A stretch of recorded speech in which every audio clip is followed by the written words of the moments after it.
واستعمل أبداننا في طاعتك. اللهم نور قلوبنا بنور معرفتك وطهر قلوبنا عن غيرك. اللهم افتح علينا فتحا قريبا في علوم الأقرية والنقلية بجاه سيدنا ومولانا محمد خير البرية صلى الله عليه وسلم. الحمد لله رب العالمين. Alhamdulillah, segala puji bagi Allah Subhanahu Wa Taala. Segala puji dan kesyukuran yang tidak terhingga kehadirat Ilahi di atas perkumpulan dan perhimpunan kita pada malam ini. Ini adalah tanda kasih sayang Allah Subhanahu Wa Taala kepada kita. Ini adalah tanda kecintaan Allah kepada kita. Dan ini adalah penampakan mahabbah dan juga rahmat yang ingin Allah Subhanahu Wa Taala selubungi kita dengan kita diundang dan dijemput untuk berada di dalam rumah Allah Subhanahu Wa Taala.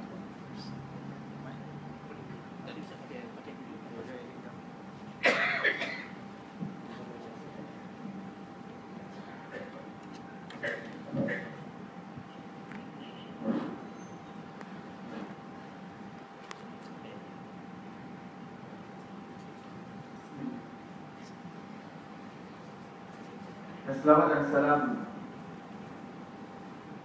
ke atas Nabi dengan besar kita, kekasih kita, pemberi syafaat kita, Nabi Muhammad sallallahu alaihi wasallam, dan ke atas ahli keluarga baginda, dan ke atas para sahabat, dan ke atas mereka yang mengikuti jalan mereka yang lurus dengan cara yang terbaik sehingga hari kiamat.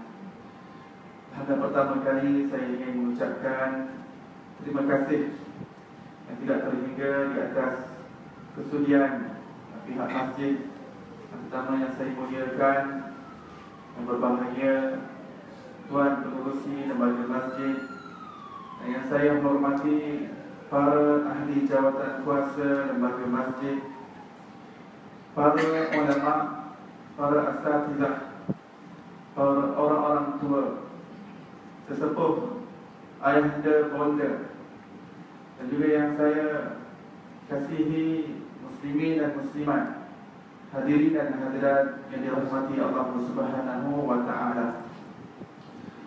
Pada malam ini adalah malam yang penuh kebahagiaan bagi saya kerana berpeluang untuk berada di suatu tempat yang selama ini saya hanya mengkaji, saya hanya membaca di dalam sejarah berkenaan dengan seorang tokoh yang pernah berada di tempat ini. Apabila nama Teluk Mas ataupun Teluk Ketapang itu disebut, maka seorang tokoh di alam Melayu ini pasti akan terkenang akan kepadanya, kerana pengorbanan beliau, kerana jihad beliau demi untuk anak cucu cicitnya dan juga generasi Melayu setelahnya dapat berpegang teguh dengan agama Islam yang suci murni ini. Dan saya memohon maaf daripada ayahanda, bonda dan juga orang-orang tua di sini jika ada tersalah adab dan jika ada sesuatu yang menyilap. Dan saya juga memohon izin untuk sedikit sebanyak berkongsi dengan siapa tokoh yang saya maksudkan tersebut, supaya generasi kita yang muda mereka dapat mengenali siapakah tokoh yang namanya sinonim dengan nama Teluk Emas ini. Kerana apabila kita sebut Sungai Duyung itu, kita akan terkenang akan Hang Tuah. Apabila kita menyebut mengenai Patani itu, Patani, kita akan terkenang akan Syekh Daud Al-Fatani. Kita akan terkenang akan Syekh Ahmad Al-Fatani.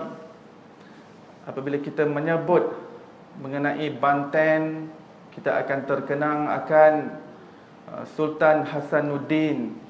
Apabila kita pergi ke arah Kedah, kita akan jumpa di sana yang kita kenali sebagai Tok Gunung Jerai ataupun Tok Padang, ataupun juga dikenali sebagai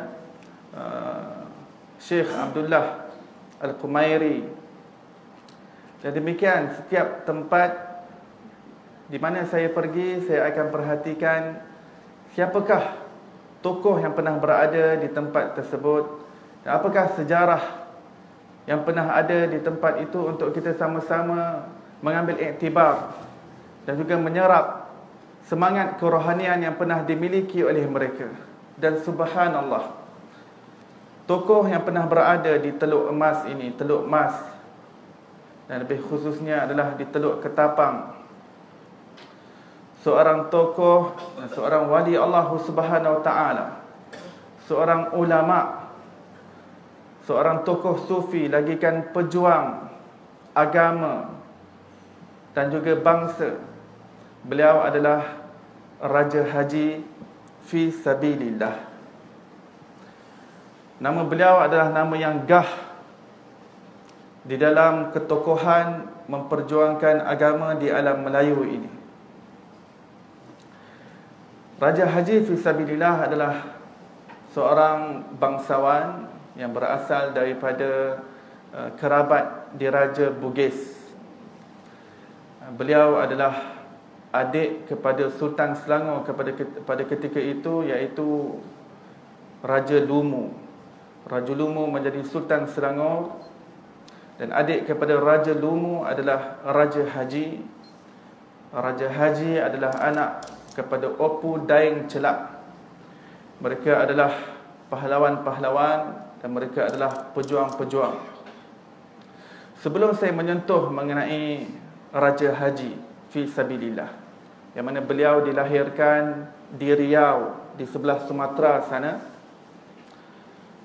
dan beliau mendapat didikan agama yang kuat dan ampuh di sebelah Sumatera dan juga Aceh,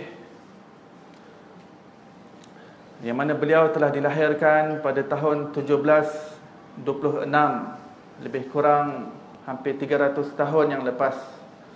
Hampir 300 tahun yang lepas beliau dilahirkan, dan beliau meninggal pada 1784. Bermakna ianya telah lama berlalu. Sebelum saya menyentuh mengenai beliau, saya ingin sedikit sebanyak menyentuh mengenai latar belakang di tempat ini, tempat yang penuh bersejarah, tempat yang penuh barakah ini, iaitu Melaka. Sebelum kita pergi kepada al-mawdu', kepada topik yang kita ingin bincangkan, saya suka untuk menyentuh sedikit sebanyak sebelum kita pergi kepada tajuk, kerana apa yang ingin dibincangkan di sini ianya mempunyai pertalian dengan tajuk yang kita ingin bincangkan dan kupaskan pada malam ini. Dan kebiasaan saya, di mana tempat yang saya dijemput dan diundang, jika di situ ada sesuatu sejarah yang boleh disentuh untuk membangkitkan sentimen dan juga membangkitkan semangat keislaman kita, kerana kisah-kisah orang-orang yang soleh yang terdahulu ini adalah suatu bala tentera daripada Allah Subhanahu wa taala untuk menaikkan semangat Islam dan juga semangat kerohanian dalam diri seseorang. Ini adalah bala tentera, bala sesuatu askar yang berbentuk batin yang dihantar oleh Allah.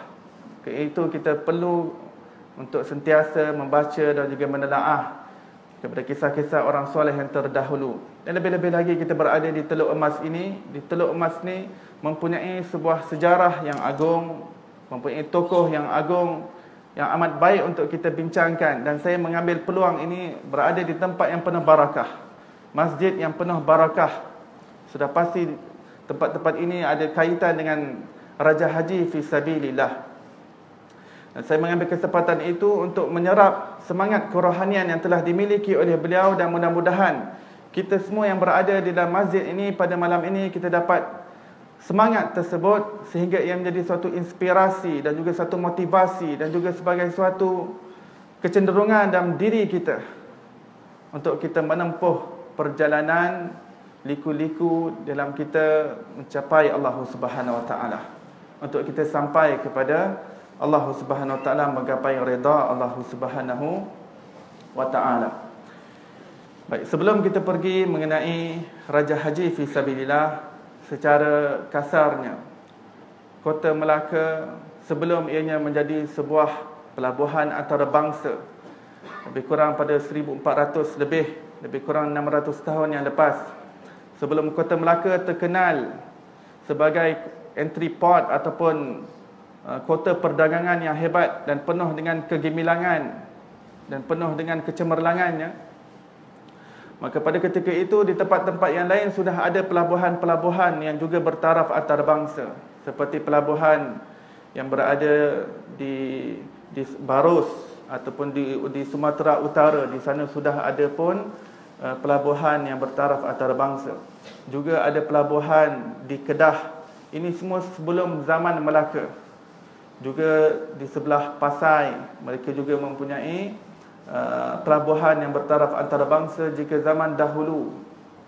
Bila saya sebut zaman dahulu, sejak zaman Fir'aun, bahkan sebelum zaman Fir'aun lagi, kapal-kapal yang datang daripada Mesir, yang kapal-kapal datang daripada Arab, apabila mereka menuju ke China, mereka akan singgah di alam Melayu kita. Dan pelabuhan-pelabuhan yang telah dijumpai di dalam manuskrip-manuskrip lama yang juga kesan-kesan peninggalan, ini berada di Sumatera Utara. Yang mana pada ketika itu sebelum zaman Islam, pedagang-pedagang Arab telah menggunakan jalan Selat Melaka ini ataupun luar daripada Selat Melaka, luar daripada Sumatera sana, untuk digunakan alam Melayu ini sebagai jalan persinggahan untuk mereka menuju ke China. Dan juga perkampungan Arab di China itu telah ada sejak sebelum zaman Islam di Mekah lagi. Sebelum Rasulullah SAW lahir, sudah ada perkampungan Arab di China. Dan sebelum Rasulullah SAW lahir, sudah ada perkampungan Arab di pesisiran pantai Sumatera Utara. Karena itu kita tidak tolak kemungkinan bahawa sudah ada sahabat yang telah sampai ke alam Melayu kita. Kerana apabila mereka belayar di dalam menyampaikan dakwah Islamiah mereka ke China, mereka pasti melalui alam Melayu kita. Dan juga sejarah telah membuktikan mereka menggunakan pelayaran seperti mana nenek moyang mereka yang menggunakan kapal untuk menuju ke suatu tempat, daripada satu tempat ke tempat yang lain. Daripada negara Arab, mereka tidak melintas Himalaya untuk ke China. Mereka tidak melintas Tibet yang perjalanannya begitu susah dan begitu payah dan begitu sukar sekali untuk menuju ke China. Mereka menggunakan transportation ataupun logistik yang telah pun mereka gunakan sejak dahulu kala, iaitu dengan pelayaran dan juga perkapalan. Dan kerana itu pada baru-baru ini manuskrip-manuskrip yang baru dijumpai menunjukkan rupanya Islam mula bertapak di alam Melayu ini bukan ketika zaman Melaka. Itu adalah coretan daripada Orientalis. Coretan daripada Orientalis bahawa Islam mula-mula bertapak di alam Melayu ini pada zaman Melaka. Bila zaman Melaka? Lebih kurang 500 ataupun 600 tahun yang lepas. Tapi Alhamdulillah, apabila manuskrip-manuskrip mula dijumpai dan kajian-kajian yang lebih mendalam telah dibuat, mendapati bahawa rupanya Islam telah bertapak di alam Melayu ini. Apabila kita sebut alam Melayu, ianya bukan hanya di Semenanjung, tetapi ianya meliputi seluruh kepulauan alam Nusantara ini, meliputi Indonesia, meliputi selatan Thailand, meliputi Kemboja, meliputi Borneo, meliputi Kalimantan, Filipina, Sulu, Mindanao, Singapura dan sebahagian daripada Vietnam. Ini semua adalah suatu kawasan geografi yang dinamakan sebagai alam Melayu. Hanya saja sebelum Islam datang di Melaka, Melayu mereka hidup berbangsa-bangsa dan berpuak-puak, berkaum-kaum. Masing-masing mempunyai puak masing-masing. Ada yang Bugis, ada yang Minangkabau, ada yang Aceh, ada yang Jawa, ada yang Mandailing, ada yang bermacam-macam puak, berpuluh-puluh kaum dan juga puak di alam Melayu ini. Namun bezanya apabila Islam sampai ke Melaka. Pada sebelum itu Islam sudah pun bertebaran di alam Melayu. Sudah ada di Terengganu, sudah ada di Kelantan, sudah ada di Kedah. Kedah lebih lama lagi sebelum Melaka. Sudah ada di kawasan Sumatera. Sumatera telah mekar dengan Islam pada ketika itu, sebelum Melaka menjadi menjadi pelabuhan antarabangsa. Hanya saja apabila Islam sampai ke kota Melaka, Dan Sultan telah mengambil Islam tersebut dan menjadikan istana sebagai pusat institusi pengajian ilmu agama dan tempat pengkumpulan para-para ulama dan juga pakar-pakar adat, dan juga mereka-mereka yang mahir daripada bahagian masing-masing untuk mereka bermesyuarat dengan ulama yang datang, supaya setiap aspek di dalam sudut Melayu ini dapat diislamkan. Jadi inilah tugas ulama-ulama muktabar yang datang dahulu. Mereka berkumpul di dalam istana, mereka bermesyuarat apakah adat istiadat orang Melayu. Dalam perkahwinan apa adatnya, dalam ini apa adatnya, ketika melahirkan apa adatnya, bagaimana pakaian orang Melayu, bagaimana pertukangan orang Melayu, bagaimana seni reka bentuk orang Melayu, bagaimana tulisan orang Melayu, bagaimana bahasa orang Melayu, bagaimana busana orang Melayu, bagaimana perkerisan dan juga pertukangan besi orang Melayu. Semuanya dikumpulkan sehingga penggebelengan tenaga yang begitu hebat berlaku, sehingga setiap elemen di dalam Melayu ini, zahir dan batinnya, dikosongkan sesuatu yang ada unsur syirik di dalamnya. Jika ada unsur khurafat, akan dikosongkan di dalamnya jika ada adat yang sedemikian. Kerana adat tersebut, ulama muktabar tidak terus membuangnya. Kerana adat tersebut adalah seni keindahan yang Allah SWT tunjukkan kepada setiap bangsa di dunia ini. Pasti ada adat masing-masing. Islam agama yang universal tetapi boleh bercita rasa lokal. Demikian keindahan dan kecantikan agama Islam. Agama yang bersifat universal tetapi bercita rasa lokal. Islam boleh masuk ke China, Islam boleh masuk ke India, Islam boleh masuk ke tanah Melayu, Islam boleh masuk ke dunia Eropah. Boleh mengekalkan sifat universal tetapi boleh meraihkan lokaliti dan juga kebiasaan setempat. Maka demikian apa yang dilakukan oleh ulama-ulama muktabar. Dan keistimewaan di alam Melayu ini, apabila hampir semua aspek dapat disuntik dengan unsur Islam, dan bukan saja Islam tetapi tauhid, makrifat dan juga kesufian. Kerana ulama-ulama muktabar yang datang, yang Islamkan Melaka, dan juga ulama-ulama yang Islamkan alam Melayu, mereka bukan calang-calang ulama. Mereka adalah ulama muktabar yang asal mereka adalah mufti di tempat mereka. Ada di antara mereka adalah qadi di tempat mereka. Namun mendapat isyarat ataupun di atas perintah khalifah Islam pada ketika itu untuk mereka datang ke alam Melayu ini. Dan kadang-kala sejarah mencatatkan ada utusan daripada khalifah daripada Turki Uthmaniyah pada ketika itu datang ke alam Melayu terperanjat. Mereka datang untuk dakwah. Mereka melihat ilmu orang Melayu ini sudah hebat. Ilmu tauhid, makrifat, jiwa tarikat mereka, jiwa yang halus, mereka memilikinya. Kenapa demikian? Kerana orang Melayu sebelum Islam datang, jiwa mereka memang sudah sedia kala halus.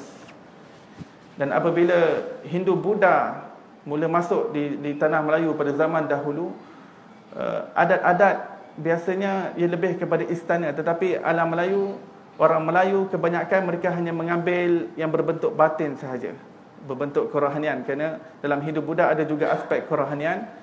Namun apabila Islam datang dan membawa konsep yang lebih indah, yang lebih cantik, yang lebih tersusun, yang lebih sempurna, maka dengan mudah mereka meninggalkan falsafah dan juga kepercayaan mereka terhadap Hindu Buddha. Yang sebenarnya Hindu Buddha juga adalah peninggalan daripada agama Hanif sebenarnya, kemudian terpesong. Dan sudah tentu suatu agama yang berasal daripada agama Hanif sudah tentu ada aspek kerohanian di dalamnya. Maka Islam datang, ulama tidak perlu bekerja keras untuk menghaluskan jiwa orang Melayu, kerana memang jiwa orang Melayu sudah sedia kala halus. Mudah untuk mereka diperadabkan, mudah untuk mereka diperakhlakkan, mudah jiwa mereka untuk ditarikatkan, sehingga bangsa Melayu dikenali sebagai bangsa nafi isbat. Kerana terpautnya hati manusia daripada alam Melayu ini dengan Allah Subhanahu Wa Taala adalah begitu hebat sekali. Dan bila kita kaji sejarah pada zaman lampau, bagaimana keadaan jiwa orang Melayu, bagaimana keadaan mereka, kita akan mengatakan subhanallah, daripada mana kekuatan mereka datang. Dan mereka adalah nenek moyang kita. Dan demi Allah, kekuatan yang dimiliki oleh mereka, kitalah genetiknya. Kitalah pemilik darah dan juga DNA mereka. Kitalah yang boleh on semula perkara tersebut. Kita yang boleh bawa semula dalam diri kita. Tapi kita perlukan password yang betul. Dan password yang betul itu adalah dengan kita membawa semula sejarah yang betul dan memperbetulkan apa yang telah disalah tafsirkan oleh para orientalis di dalam buku sejarah kita. Sehingga sejarah-sejarah yang dimasukkan di dalam buku teks, di dalamnya tidak boleh meningkatkan jati diri kita sebagai seorang Islam dan sebagai seorang Melayu. Dan saya ulang, Melayu ini bukan sebagai satu ta'assub dan sebagainya. Dan ini adalah suatu bentuk fitrah dalam agama kita yang tidak ditolak oleh agama kita. Cinta kepada bangsa kita adalah suatu yang berbentuk fitrah. Cinta kepada bangsa kita adalah suatu yang berbentuk fitrah oleh Allah Subhanahu Wa Taala, dan ini Allah Subhanahu Wa Taala rakamkan di dalam Al-Quran. Di antara kebesaran kami, di antara tanda-tanda keagungan kami adalah perbezaan bangsa dan juga kaum, perbezaan warna kamu dan juga perbezaan bahasa kamu. Wa ja'alnakum syu'uban wa qabaila lita'arafu, dan wahai manusia, kenali kebesaran dan keagunganku. Aku ciptakan kamu berpuak-puak, aku ciptakan kamu berklan-klan, aku ciptakan kamu berkabilah-kabilah, aku ciptakan kamu berbangsa-bangsa, lita'arafu, supaya kamu kenal kekuatan kamu, supaya kamu kenal kekuatan masing-masing, supaya kamu kenal antara satu sama lain. Kena kenalnya antara satu sama lain. Subhanallah, bangsa ini mempunyai kebiasaan yang seperti ini, bangsa ini tabiatnya seperti ini, bangsa ini perangainya seperti ini. Ini semua adalah suatu yang berbilang-bilang, yang berpisah-pisah. Ianya menunjukkan kepada satu ketauhidan Allah Subhanahu Wa Taala. Satu Allah boleh menjadikan dengan pelbagai ragam manusia, pelbagai ragam bangsa, pelbagai ragam tabiat manusia, pelbagai ragam makhluk Allah Subhanahu Wa Taala. Dan kepelbagaian ini untuk menunjukkan kepada kebesaran dan keagungan Allah Subhanahu Wa Taala. Seorang sahabat berjumpa dengan Rasulullah sallallahu alaihi wasallam. Beliau bertanya, "Wahai Rasulullah, kami mencintai kaum kami. Adakah aminal asabiyah? Adakah kami ini daripada asabiyah? Adakah ini ta'assub? Adakah ini suatu asabiyah? Kami mencintai kaum kami. Memang sebab setiap manusia akan lahir daripada bangsa. Adakah mana-mana manusia yang lahir bukan daripada mana-mana bangsa? Tidak ada, melainkan kalau dia lahir daripada buluh betung. Setiap manusia lahir dengan bangsa. Rasulullah sallallahu alaihi wasallam mengatakan, aku daripada Quraisy. Aku lahir daripada Quraisy. Aku daripada Bani Hashim. Nabi kata, Bani Hashim daripada Quraisy, Quraisy daripada Fihr, Fihr daripada Adnan, Adnan daripada Nabi Ibrahim, Nabi Ibrahim moyangku. Dan bagi dia dibantu oleh kaum Quraisy. Orang yang pertama masuk Islam Quraisy, orang yang kedua masuk Islam Quraisy, orang yang ketiga masuk Islam Quraisy. Maksudnya Rasulullah sallallahu alaihi wasallam dibantu oleh kaumnya, oleh bangsanya. Namun apabila Islam datang ke sini, bangsa Melayu itu telah disulam dengan begitu halus, dengan begitu rapi, dengan elemen-elemen di dalam Islam, sehingga Islam dan Melayu itu tidak terpisah. Islam dan Melayu itu tidak berasingan. Barang siapa yang mengkaji Melayu dengan lebih mendalam, dia akan lebih nampak kehalusan Islam. Islam adalah sesuatu garis panduan yang dibawa oleh Rasulullah sallallahu alaihi wasallam. Terjemahan keindahan itu dibawa oleh bangsa tersebut. Dan manusia di alam Melayu, mereka menggunakan jamal, mereka menonjolkan jamal Allah Subhanahu Wa Taala yang berada dalam ilmu akidah, ilmu tauhid, apa yang berada dalam ilmu fiqh, apa yang berada dalam ilmu tasawuf, di dalam tulisan mereka, di dalam bahasa mereka, dalam seni reka bentuk mereka. Sehingga semuanya berfalsafah. Mereka semua ada hikmah. Semuanya membawa kepada ketauhidan. Kenapa kita dengan bunga teratai kita? Kenapa ada 7 anak tangga apabila naik rumah? Kenapa ada air untuk basuh kaki sebelum naik rumah? Kenapa seni reka bentuk rumah kita ada bahagian lelaki dan ada bahagian wanita? Kenapa atap kita ada berapa tingkat dahulu? Dan setiap tingkat itu menandakan apa? Dan saya ingin sentuh satu sahaja. 7 anak tangga untuk naik rumah. Itu adalah melambangkan kepada martabat 7 yang dipegang oleh alam Melayu. Orang Melayu di alam Melayu berpegang kepada martabat 7. Apa itu martabat 7? Ini adalah perbahasan ilmu makrifat yang mendalam di alam Melayu.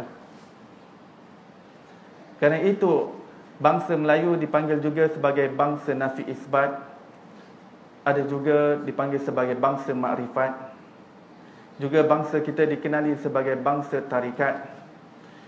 Kerana jiwa kita telah ditarikatkan, jiwa kita telah dihaluskan, jiwa kita telah disufikan sejak zaman berzaman. Sehingga pada ketika ini, zaman ketika adab sedang rosak, akhlak sedang rosak, ya orang Melayu juga ada yang rosak, tetapi kita masih dalam keadaan yang lebih baik, alhamdulillah. Kita masih dapat menjaga adab kita. Pergilah ke luar negara. Seseorang yang belajar di luar negara, dia dapat mengetahui bahawa subhanallah, orang Melayu ini orang yang beradab. Dan orang luar negara, mereka rasa selesa dengan orang Melayu kita. Kerana adab yang kita miliki, kerana kelembutan yang kita miliki, kerana sifat kasih sayang, ramah yang kita miliki. Daripada mana datang adab ini? Kenapa bangsa-bangsa lain tidak memilikinya? Ini adalah kerana, pertama memang jiwa kita, DNA kita. Kedua, memang ini adalah didikan daripada ulama-ulama yang terdahulu. Walhasil, maka apabila Kota Melaka menjadi pusat kegemilangan, kerana di sinilah tempat pusat ilmu. Sehingga wali-wali Songo, di antara mereka apabila hendak menuntut ilmu, mereka akan pergi ke Pulau Besar untuk mereka menuntut ilmu. Mereka akan pergi ke Melaka untuk menuntut ilmu. Kerana di sini tempat markas ilmu. Dan sini juga tempat perkumpulan wali-wali Allah Subhanahu Wa Taala. Di sini banyak tempat-tempat yang penuh dengan keberkatan, tempat perhimpunan para wali-wali Allah, para ulama-ulama pada zaman dahulu. Dan Melaka menyambut baik kedatangan pelabur ataupun pedagang-pedagang daripada luar. Pedagang-pedagang daripada Belanda, ada pedagang daripada Portugis. Mereka datang untuk berniaga di Kota Melaka. Mereka disambut baik sehingga kebanyakan masyarakat Melayu boleh bercakap lebih daripada 10 bahasa pada ketika itu. Kerana kita ada sikap toleransi. Kamu hendak berdagang, kamu hendak berniaga, silakan. Tetapi apabila mula mereka datang untuk menjajah tempat kita, maka di situ, bismillah.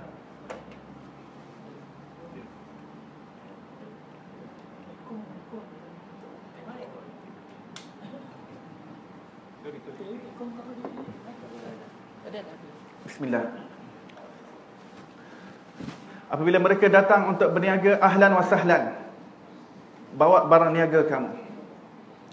Kamu boleh singgah sini sebelum kamu ke China, silakan. Tetapi apabila mereka ingin mengambil tanah kita, ingin mengambil angin kita, ingin mengambil udara kita, ingin mengambil air kita, ingin mengambil batu kita, ingin mengambil agama kita, di sini bangsa Melayu akan bangkit. Bangsa Melayu tidak rela agama mereka disentuh. Dan untuk menjaga agama itu, mereka perlu menjaga bangsa mereka. Untuk menjaga bangsa mereka, mereka perlu menjaga tanah mereka. Kerana umat Melayu pada zaman dahulu amat faham jika tanah ini jatuh ke tangan orang lain, bermakna bangsa ini akan jatuh ke tangan orang lain. Dan apabila bangsa ini jatuh ke tangan orang lain, agama ini akan jatuh gugur. Dan ini berlaku di Filipina. Tanahnya diambil, bangsanya diambil, agamanya diambil. Mereka adalah asalnya orang-orang Melayu, akhirnya mereka murtad pada ketika ini beragama Kristian.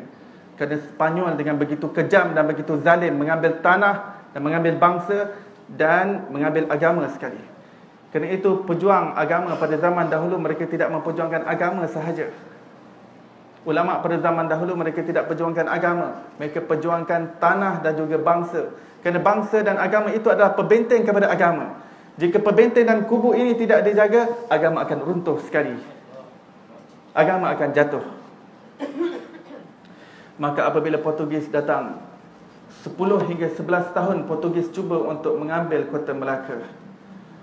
Dan umat Melayu cuba pertahankan. Oleh kerana di bumi Melaka pada ketika itu telah kumpulkan ulama seantero Nusantara, maka siapa sahaja yang duduk di alam Melayu, sama ada dia Mandeling, sama ada dia Bugis, sama ada dia Jawa, sama ada dia orang Aceh, sama ada dia orang Minangkabau, sama ada dia orang Sulu, mereka akan datang untuk selamatkan mana daripada bangsa Melayu mereka yang cuba untuk dikacau oleh orang luar.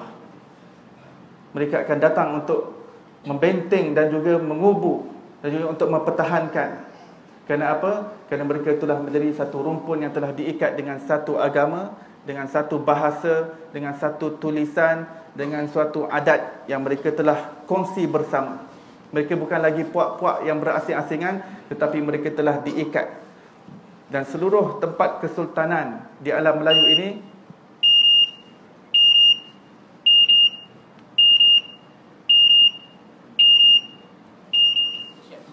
azan.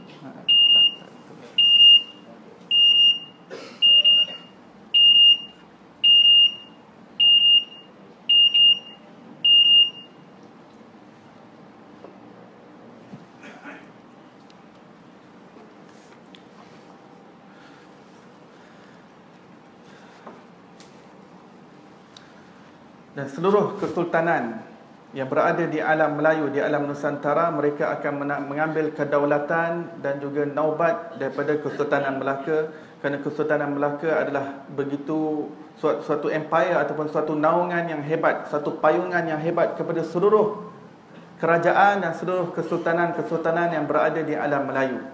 Maka mana-mana tempat yang sudah lama pun mereka ada kesultanan, mereka apabila nampak Kesultanan Melaka tumbuh dan keadaan Islam yang begitu kuat di sini, Islam menjadi suatu agama rasmi yang disebarkan secara besar-besaran ketika zaman Kesultanan Melaka. Sehingga ketika itu kerajaan Turki Uthmaniyah menjalinkan suatu ikatan dan juga hubungan yang kuat dengan Kesultanan Melaka, sehingga Sultan Muhammad Al-Fatih mengahwinkan anak perempuannya dengan anak kepada Sultan Mansur Shah. Sultan Mansur Shah Melaka pada ketika itu adalah berbesaran dengan Sultan Muhammad Al-Fatih yang disebutkan oleh Rasulullah SAW sebagai pemimpin yang terbaik bersama dengan tentera yang terbaik yang akan membuka kota Konstantinopel. 700-800 tahun setelah disebutkan oleh Rasulullah, barulah lelaki yang disebutkan Rasulullah itu muncul. Seorang lelaki berumur 21 tahun membuka kota Turki yang selama ini dipegang oleh kerajaan Kristian Rom.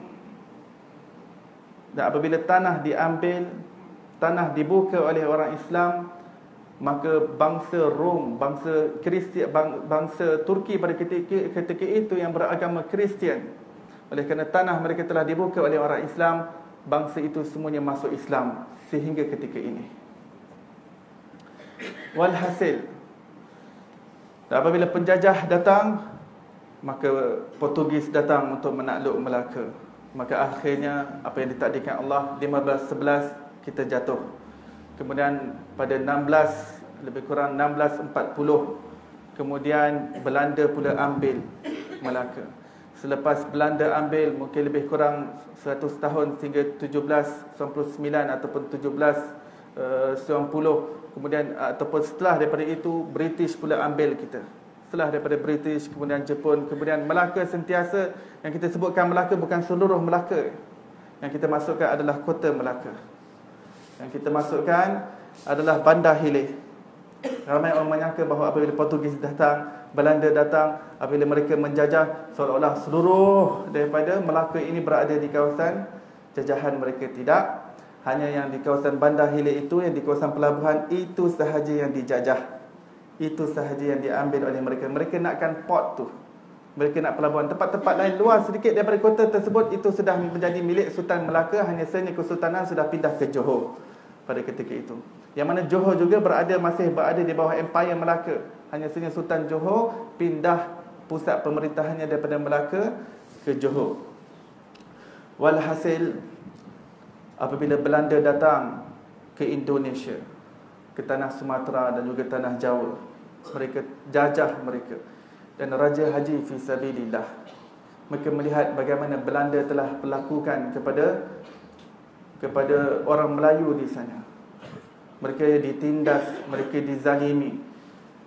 Dan lebih-lebih lagi pada zaman Raja Haji Fisabilillah, Belanda bukan datang sahaja untuk menguasai ekonomi, tetapi mereka juga ada agenda untuk menyebarkan agama mereka. Mereka ingin menyebarkan Kristian dan mereka membawa berbondong-bondong orientalis untuk mengkaji mengenai ketimuran, menulis mengenai apa sahaja berkenaan dengan kita, kemudian dipesongkan dan disalah tafsirkan. Sejarah kita ditulis, disalah tafsirkan. Agama kita ditulis tetapi disalah tafsirkan. Ini khurafat, ini Hindu, ini Buddha, ini syirik. Mana-mana yang ada aspek kerohanian dibuang dengan memomokkan bahawa ini adalah warisan Hindu Buddha, ini adalah warisan khurafat, ini adalah warisan syirik. Sehingga orang Melayu yang mendengar orang Telis mengatakan, mereka membawa dengan hujah akademik dan sebagainya. Dan bila ianya dijadikan sebagai mainstream dan diarus perdanakan di dalam sistem pendidikan, maka ianya menjadi sesuatu formula yang melemahkan kita. Dan kita perlukan suatu formula untuk membangkitkan semula dengan membetulkan fakta sejarah yang telah disalah tafsirkan oleh mereka. Dan sehinggalah Belanda apabila mereka mengambil kota Melaka setelah daripada zaman Portugis, Raja Haji Fisabilillah mengatakan, mari kita selamatkan saudara kita di Melaka. Mereka, Raja Haji Fisabilillah yang berasal daripada Riau, dan beliau mempunyai angkatan armadanya. Kekuatan maritim sangat digeruni oleh pihak Belanda kepada Raja Haji Fisabilillah dan juga angkatannya ketika di Riau. Dan pada ketika ini apabila Belanda sudah mula mengusik di kota Melaka, maka mereka semua datang dengan armada. Raja Haji Fisabilillah telah menempatkan dan telah membina kubunya di Teluk Ketapang, saya rasa mungkin tidak jauh daripada sini, ke arah laut, ke arah laut sebelah sana, dan telah membawa angkatan-angkatan perangnya. Kekandanya ataupun abangnya menjadi Sultan Selangor pada ketika itu, Raja Lumu, tapi beliau sanggup untuk turun padang bersama dengan rakyat untuk mempertahankan tanah, mempertahankan agama bangsa dan juga tanah ini. Maka beliau telah membawa, dan akhirnya oleh kerana Belanda datang armada demi armada, angkatan perang demi angkatan perang, akhirnya Raja Haji Fisabilillah gugur syahid. Dan sebelum beliau gugur, dan apabila beliau telah melihat angkatan-angkatan perang yang datang, dan beliau telah melihat beberapa orang Melayu pada ketika itu yang menjadi tali barut kepada Belanda, yang menjadi pengkhianat, yang menjadi munafik, yang mendedahkan rahsia-rahsia pertahanan kepada mereka, dan akhirnya pasukan mereka melemah dan melemah. Akhirnya kubu mereka dapat dicerobohi dan beliau gugur syahid fi sabilillah. Dan beliau gugur syahid di Teluk Ketapang, di tempat ini. Dan ketika beliau melihat armada sudah datang dengan angkatannya, beliau telah menulis suatu wasiat untuk kita semua. Pada hari beliau meninggal dunia, beliau telah menulis wasiat sehingga titisan darahnya yang terakhir, sehingga manuskrip ataupun warqah yang asal masih terpancut dengan darahnya, sehingga kepada tulisan yang terakhir. Dan saya ingin bacakan wasiat beliau sebelum beliau meninggalkan dunia ini. Segala puji bagi Allah dan selawat dan salam ke atas Nabi serta keluarganya sekalian, ke hadrat umat Melayu di seluruh dunia. Wa ba'd. Warakah ini ditulis lebih kurang 260 tahun yang lepas. Maka inilah warkah daripada Raja Haji yang fakir lagi hina di depan Allah Ta'ala. Demi malaikat yang menjadi saksi, demi pena yang melarikan wacana, dan demi lembaran yang menjadi wahana. Ketahuilah olehmu, wahai umat Melayu, peperangan ini bukanlah peperangan orang-orang bugis, tetapi ini adalah peperangan untuk mengembalikan maruah dan kehormatan sekalian diri orang-orang Melayu yang telah dipijak-pijak oleh penjajah Belanda laknatullah. Akan tetapi Belanda itu telah mencanangkan bahawa aku dan sekalian orang Bugis tidak berpuas hati dengan pengagihan hasil rampasan tembakau dari kapal beksi kepunyaan Perancis yang menceroboh Selat Melaka itu. Adapun kita adalah orang-orang Melayu yang beriman kepada Allah, juga meyakini bahawa peristiwa itu hanyalah asbab yang telah menyatukan orang-orang Melayu dari Teluk Ketapang, Selangor, Rembau dan dari Batang Tiga untuk menghambat Belanda keluar daripada Punggur, Duyung, Pernu, Semabuk, Ujung Pasir, Bunga Raya, Bandar Hilir, Bukit Cina, Tanjung Keling dan Tengkera sebelum kita berkubu di Teluk Ketapang. Orang Serani, Cina dan India turut bergabung dengan kita dalam peperangan ini. Kini Gubernur Belanda menjadi seperti tikus dikejar naga, berkubu di kota Melaka. Ki hilir kena kutuk sultan, kemudian kena kutuk raja. Maksudnya dia kena daulat raja. Orang yang bersalah kena melanggar perjanjian. Belanda telah melanggar perjanjian. Yakni dengan kata lain, peperangan ini adalah untuk mengembalikan tanah, udara, air dan laut yang telah dirampas oleh penjajah kepada orang-orang Melayu yang sudah beratus tahun membina kehidupan, membina kota dan pelabuhan di tanah air ini. Jikalau terdapat satu pun kampung, daerah, kota dan pelabuhan yang terbakar dan ditawan oleh penjajah, maka seluruh orang Melayu di seluruh kampung, di seluruh daerah, di seluruh kota dan di seluruh pelabuhan wajiblah bangun menentang dan menghalau mereka. Kena di satu rumpun. Telah disatukan dengan agama. Sesungguhnya orang-orang Melayu itu bersaudara, dan kita akan kalah dalam mana-mana peperangan pun jika kita tidak bersatu padu di jalan Allah. Dan kita tidak akan kalah dalam mana-mana peperangan pun jika kita bersatu padu di jalan Allah. Syahadan untuk kita bersatu di jalan Allah bukanlah suatu perkara yang mudah. Ia bagai mengepal pasir yang kering. Ini suatu yang susah. Syaitan adalah musuh yang nyata, sama ada yang terang-terang terlihat pada mata kasar maupun yang berselindung di sebalik hati manusia. Terbukti kebenaran wahyu sejak kakiku berjejak di Terengganu, Pahang, Johor, Selangor, Kedah, Langkat, Indragiri, Jambi, Bangka, Pontianak, Mempawah dan negeri-negeri Melayu yang lain. Ini adalah negeri-negeri di alam Melayu yang berada di sebelah timur. Yang dimasukkan kebenaran wahyu adalah sebuah hadis yang menyebutkan mengenai timur ini. Kebangkitan akan datang daripada timur. Melihat bagaimana orang Melayu berpegang teguh dengan Islam, maka beliau tidak mempunyai syak wasangka bahawa daripada timur ini Allah SWT akan bangkitkan suatu zaman kegemilangan Islam. Beliau meyakini perkara ini berlaku, tetapi mungkin tidak pada zaman beliau, tetapi beliau meninggalkan wasiat kepada kita semua. Dalam sebuah hadis Nabi SAW mengatakan akhir zaman kebangkitan akan datang daripada timur. Telah bersungguh-sungguh aku membantu meleraikan persengketaan yang berlaku sesama sendiri dan mematahkan muslihat penjajah laknatullah. Mana dapat ku buat damai, maka damailah yang ku meterai. Mana yang berkehendakkan peperangan, maka peperanganlah yang ku pimpin. Kerana sudah 200 tahun lebih kita masih dijajah bahana merebutkan kuasa yang tidak habis-habisnya, saling berhasad dengki dan bersubahat dengan musuh, yang ruginya rakyat jelata, tanah diambil, hasil diperas dan tubuh diperhamba. Maka pada hari ini, tanggal 19 Rejab 1198 Hijrah, bersamaan dengan 17 Jun 1784, di Tanjung Palas, Teluk Ketapang, inilah warkah yang tertulis. Warkah yang ini ku tulis di atas sejadah, menghadap kiblat dalam keadaan wudu setelah selesai solat dan doa panjang untuk sekalian umat Melayu. Al-Quran di sebelah kananku, kitab Dalailul Khairat di sebelah kiriku. Dalailul Khairat adalah kitab himpunan selawat ke atas Rasulullah SAW. Ini adalah pegangan orang Melayu sejak zaman dahulu kala. Umat Melayu adalah umat yang sangat cinta kepada Rasulullah SAW. Lidah mereka sentiasa basah dengan selawat ke atas Rasulullah SAW. Badik pusaka di pinggangku. Badik seperti pedang ataupun seperti parang bengkok, seperti senjata maksudnya. Sungguh pun demikian, aku amat menjedari bahawa terdapat di kalangan armada perang Melayu yang aku satukan dan pimpin ini, terdapat golongan Melayu yang menjadi musuh dalam selimut, berwajah Melayu, berhati Belanda.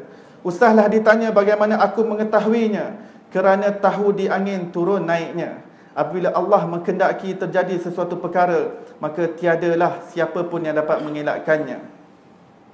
Biarkan sahaja mereka menyelinap di dalam kubu kami dan mengepung aku. Syak fasik yakin saleh, batulah yang jadi juadah. Maksud daripadanya adalah diyakin bahawa maksud telah tercapai. Nah, wahai si munafik, dimaksudkan adalah pembelot daripada bangsanya.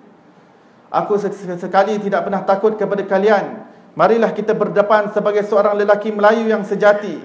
Engkau kendunglah panji perjuanganmu dan aku junjung panji perjuanganku. Nyawa kita di tangan Allah. Matiku di medan perang ini tandanya sentiasalah aku hidup di sisi Allah. Matimu di medan perang ini tandanya celakalah engkau di akhirat kelak. Kerana matinya orang yang memusuhinya adalah orang yang berkhianat dan juga membelot, kerana mendedahkan rahsia-rahsia kepada Belanda, kerana inginkan kekayaan mereka. Sayugia, ketahuilah saudaraku, walau apa pun yang terjadi kepadaku, janganlah dimungkirkan kafiat jalanku ini, kerana ia akan hanya mengulangi kekhilafahan malaikat apabila Allah menyatakan kehendaknya, mahu menciptakan manusia untuk dijadikan khalifah di atas muka bumi, yang akan ada di kalangan manusia saling menumpahkan darah. Janganlah kita lupa pengakuan azali kita di depan Allah. Janganlah kita melupai ilmu yang Allah ajarkan secara langsung daripada sisinya kepada kita. Kerana dengan itulah manusia ini dibangga-banggakan Allah di hadapan para malaikatnya. Kata Allah, sudah kunyatakan bahawa aku lebih mengetahui daripada apa yang kamu tahu.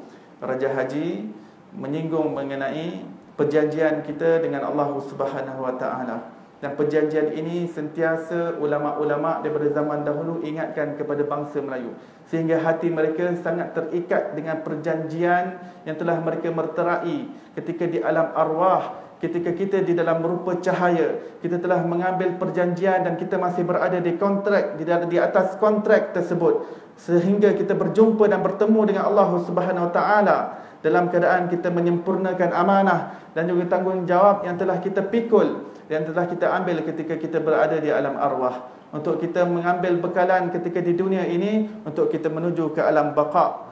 Kita akan melintas di jambatan yang penuh dengan fana, binasa dan penuh dengan ujian ini, untuk kita menghadap Allah, dan perhitungan dan perhisaban akan diambil seorang demi seorang daripada kita.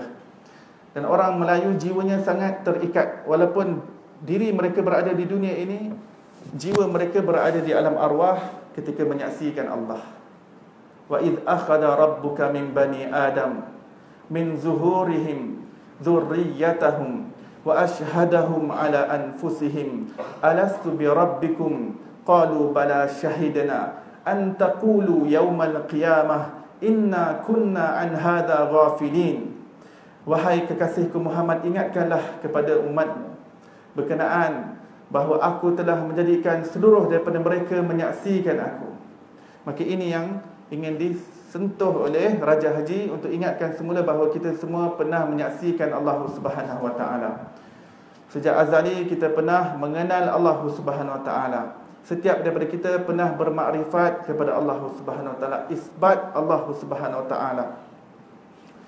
Maka Allah Subhanahu Wa Taala bertanya kepada kita, alastu bi rabbikum, bukankah aku Tuhanmu? Dan kita semua menjawab, bala syahidana, bahkan kami saksikan ketuhananmu wahai Allah. Kami memandangmu wahai Allah. Kami melihatmu yang maha indah. Kami melihatmu yang maha agung. Kami menyaksikanmu yang maha cantik, yang maha kuasa. Wahai Allah, segala puji bagimu, segala puji bagimu. Roh kita yang datang daripada cahaya, bersifat cahaya, sentiasa memuji Allah Subhanahu Wa Taala, sentiasa berzikrullah, sentiasa dalam keadaan cinta kerana bermusyahadah dengan Allah Subhanahu Wa Taala. Itulah asal alam kita, itulah asal kejadian kita. Dan Allah Ta'ala hantar kita di atas dunia ini untuk mendapatkan semula penyaksian tersebut. Syahadatu an la ilaha illallah bukan hanya di lidah kita, bukan hanya di ungkapan kita. Bagaimana seluruh ibadah kita seolah-olah kita menyaksikan Allah Subhanahu Wa Taala. Bagaimana setiap daripada perbuatan dan perlakuan kita dijadikan ibadah, dan setiap ibadah itu seolah-olah kita melihat Allah, seolah kita memandang Allah. Itulah martabat ihsan. Al-ihsan, kata Rasulullah sallallahu alaihi wasallam dan sebuah hadis Jibril, ini adalah termasuk daripada 3 rukun agama, yang mana setiap daripada mukmin perlu menyempurnakannya. Rukun agama adalah 3. Yang pertama iman, yang kedua Islam, dan yang ketiga ihsan. Dalam iman ada 6 perkara, dalam Islam ada 5 perkara, dan dalam ihsan Rasulullah sallallahu alaihi wasallam mengatakan, anta'budallah ka'annaka tarah, fa illam takun tarahu fa innahu yarak. Itu kamu beribadah kepada Allah Subhanahu Wa Taala seolah-olah kamu menyaksikan Allah Subhanahu Wa Taala, seolah-olah kamu melihat Allah, seolah-olah kamu memandang Allah. Dan jika tidak, hendaklah kamu yakin bahawa kamu sentiasa dipandang dan diawasi oleh Allah Subhanahu wa taala. Sejarah telah membuktikan bahawa masyarakat Melayu, mereka amat sinonim dengan ilmu makrifat, ilmu bermusyahadah dan ilmu menyaksikan Allah Subhanahu wa taala. Terdapat beberapa rangkap yang kita jumpa bahawa percakapan makrifat dan perbahasan, perbincangan mengenai Nur Muhammad adalah perbincangan biasa daripada masyarakat Melayu. Kerana tidak ada masyarakat Melayu yang butuh huruf pada ketika itu. Bayangkan suatu masyarakat yang tidak ada seorang pun butuh huruf pada ketika itu. Semua, kerana apa? Kerana apabila Islam datang, yang pertama sekali mereka perlu berilmu, maka seluruh diilmukan. Masyarakat Melayu diilmukan, semua belajar menulis, semua belajar membaca. Dan tulisan kita, tulisan Jawi amat rapat dengan Al-Quran. Mereka yang mempelajari tulisan, dengan automatiknya mereka mudah untuk membaca Al-Quranul Karim. Tapi apabila tulisan Jawi diambil ketuanannya, maka akan lahirlah generasi-generasi yang mereka tidak lagi intim dengan Al-Quran. Lahirnya generasi-generasi yang tidak lagi akrab dengan Al-Quran. Lahirnya generasi-generasi yang mereka rasa asing dengan Al-Quran. Kenapa? Hanya dengan pertukaran tulisan itu sahaja. Kerana itu perkara itu sangat halus dipandang oleh ulama-ulama dahulu. Bagaimana untuk mengadakan tulisan untuk umat Melayu. Pada sebelum itu kita ada tulisan Sanskrit, kita ada tulisan Rencong, kita ada tulisan-tulisan yang lain. Tapi datang ulama kita mengatakan kita jadikan tulisan Arab sebagai tulisan Jawi dan kita tambahkan dengan 5 huruf tambahan. C, P, Nge, Nye dan sebagainya.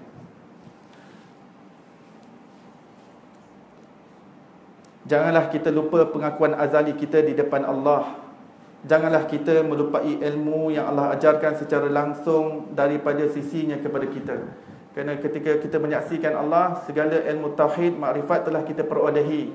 Cuma kita datang di atas dunia ini, Allah Ta'ala lupakan kita mengenai perjanjian tersebut untuk kita cari semula Allah Subhanahu Wa Ta'ala. Kita akan bertemu dengan Allah, tapi Allah nak kita jumpa dia dahulu sebelum kita jumpa dia di hari akhirat.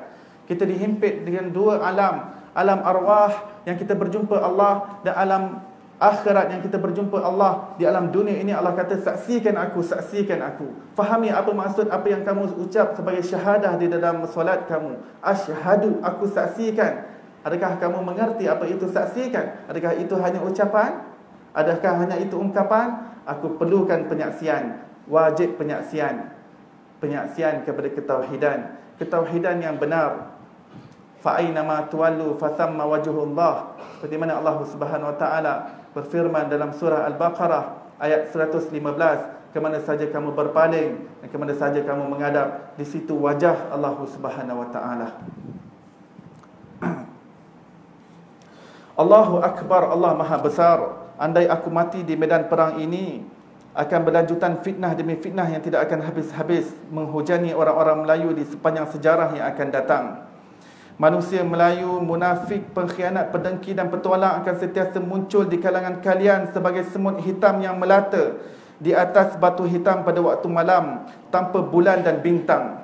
Maka ini yang dikhawatiri oleh Raja Haji Fisabilillah. Jika tanah ini diambil oleh penjajah, maka akan sentiasa ada mereka yang sentiasa bersekongkol dengan mereka, yang mengambil pemikiran mereka, yang mengambil sistem mereka, sehingga mereka yang merosakkan orang Melayu tak perlu daripada penjajah. Mereka bekerja untuk penjajah untuk merosakkan orang Melayu tanpa mereka sedari.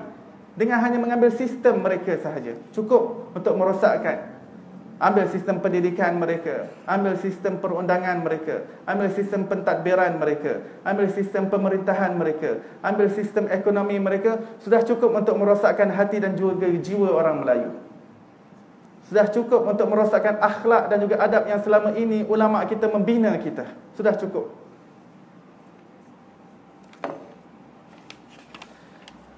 Akan ada di kalangan kalian Melayulah juga ia yang akan menyambung lidah Belanda, menuduh aku berjuang dan berperang kerana mabukkan harta dan kuasa.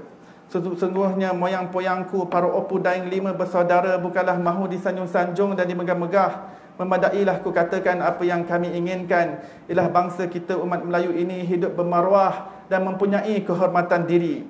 Maka maha adillah Allah Ta'ala, sebagaimana terdapat golongan yang munafik dan petualang bangsa, akan ada golongan di kalangan umat Melayu sesudah kami ini yang akan menyambung perjuangan kami. Mereka menyambut panji perjuangan kami dengan penuh harga diri. Dalam hati mereka lah aku hidup, dan menjadi cita-cita mereka pula mati kerana berjuang. Semangat mereka menyerupai kami, walaupun bilangan mereka tidaklah seramai golongan munafik dan petualang. Mereka yang telah memakan pemikiran-pemikiran daripada penjajah, mereka itu ramai. Tetapi perjuangan yang aku bawa untuk pertahankan agama dan bangsa ini, pasti ada pasukan, pasti ada kelompok, pasti ada jemaah yang akan meneruskan. Walaupun bilangan mereka kecil, tetapi demi untuk mempertahankan apa yang menjadi hak di sisi Allah Subhanahu Wa Taala, aku yakin bahawa mereka akan tetap ada. Kerana apa? Kerana Raja Haji Fisabilillah meyakini bahawa kebangkitan daripada timur itu ada yang dimaksudkan adalah di sini. Maka beliau dengan yakin mengatakan pasti di sini ada jemaah yang akan sentiasa membawa perkara-perkara yang hak, sehingga Allah Subhanahu Wa Taala akan zahirkan yang hak daripada timur seperti mana yang disabdakan oleh Rasulullah sallallahu alaihi wasallam. Ini adalah suatu sangkaan yang berbentuk optimistik untuk menaikkan semangat orang Melayu, untuk menaikkan semangat orang Melayu. Kerana bila Nabi SAW menyebutkan kebangkitan daripada timur itu, tidak semestinya daripada alam Melayu. Mungkin daripada sebelah Baghdad, ataupun mungkin daripada sebelah India, ataupun mungkin daripada sebelah Pakistan, ataupun daripada Bangladesh. Ini semua yang dimasukkan dengan timur. Boleh jadi yang dimasukkan adalah Myanmar, yang dimasukkan daripada alam Melayu. Tetapi di dalam hikayat Pasai terdapat sebuah riwayat yang didatangkan oleh ulama yang terdahulu, ada menyebutkan mengenai sabda Rasulullah sallallahu alaihi wasallam dengan jelas bahawa samudera ataupun kawasan alam Melayu ini akan lahirnya ramai wali-wali Allah Subhanahu Wa Taala. Tempat ini adalah tempat yang berkat.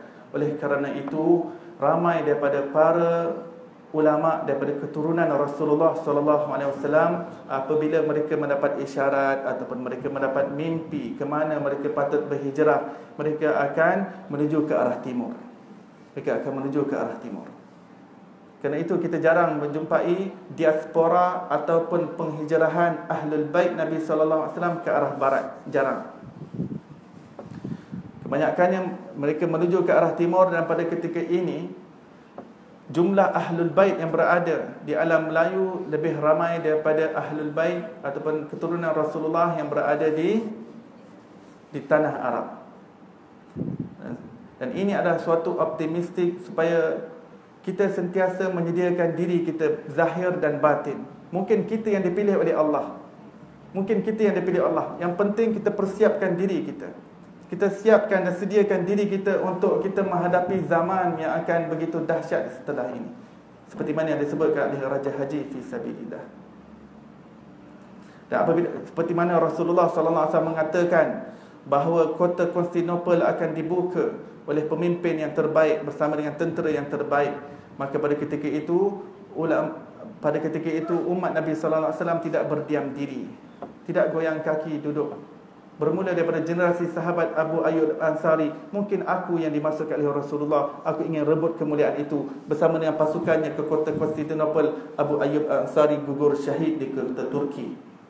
Pada ketika ini, siapa sahaja yang menziarahi Turki boleh menziarahi kubur sahabat Nabi SAW, Abu Ayyub Al-Ansari, yang rumahnya digunakan oleh Rasulullah ketika berhijrah untuk tidur di dalamnya selama sebulan lebih. Kerana beliau menyangka mungkin dia beroptimistik, mungkin dia. Kerana ini disebutkan oleh Rasulullah, dia nak kemuliaan daripada Rasulullah. Kerana kemuliaan daripada Rasulullah bermakna redha daripada Allah. Maka generasi setelah generasi sehingga beratus tahun berlalu, umat Islam cuba untuk membuka kota Konstantinopel. Akhirnya dia dibuka oleh seorang pemimpin yang saleh, yang tidak tinggal tahajud, yang tidak tinggal jemaah, yang tidak tinggal sunnah-sunnah Nabi Muhammad SAW. Namanya Muhammad Al-Fatih, yang akhirnya menjadi besan kepada Sultan Mansur Shah Melaka.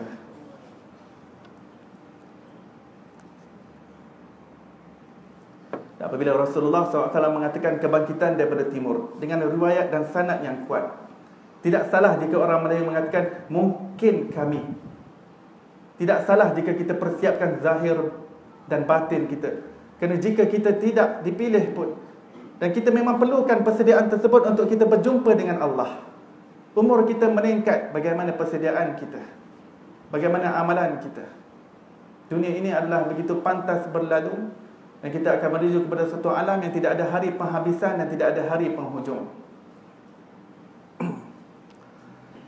Dan kemudian Raja Haji Fisabilillah mengatakan, mereka berani mati sehinggalah si petualang bangkit daripada sujud tatkala imam dan jemaah masih bersujud. Lalu ditancapkan pisau di belakang antara mereka, maka sesekali tidak mengundang gundah, kerana apabila sudah datang janji Allah, maka syahidlah dia. Jika yang ditikam itu masih terus hidup, maka dia akan menjadi saksi kepetualangan si munafik tersebut.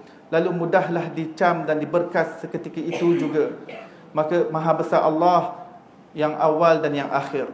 Ketahuilah wahai saudaraku, bahawasanya umat Melayu tidak akan sesekali gaib daripada muka bumi ini yang Allah telah takdirkan gunung, dataran, sungai, kuala, selat dan lautan untuknya. Maka ini sesuai dengan firman Allah SWT. Allah Ta'ala ciptakan segala-galanya di langit dan di bumi adalah untuk kamu manusia. Semuanya akan diwariskan Allah kepada raja yang adil lagi saksama dan pembesar yang mukmin dan mukminat untuk memerintah. Maka Allah mengurniakan rahmat dan berkat daripada 7 petala langit dan 7 petala bumi. Dan semua penduduk bumi dan langit mendoakan kesejahteraan bagi segenap isi negeri. Raja Haji Fisabilillah mengatakan, jika pemerintah yang adil itu tidak wujud pada zaman aku mengharapkan perjuangan yang aku bawa ini mendapat saham daripada apa yang telah disebutkan oleh Rasulullah SAW. Pemerintah dan pemimpin yang adil akan dibangkitkan oleh Allah di akhir zaman. Di akhir zaman kelak, yang mana beliau akan mengisi bumi ini dengan keadilan, seperti mana bumi ini dipenuhi dengan kedurjanaan dan kezaliman sebelum itu. Bumi akan penuh dengan corruption, penuh dengan kerosakan.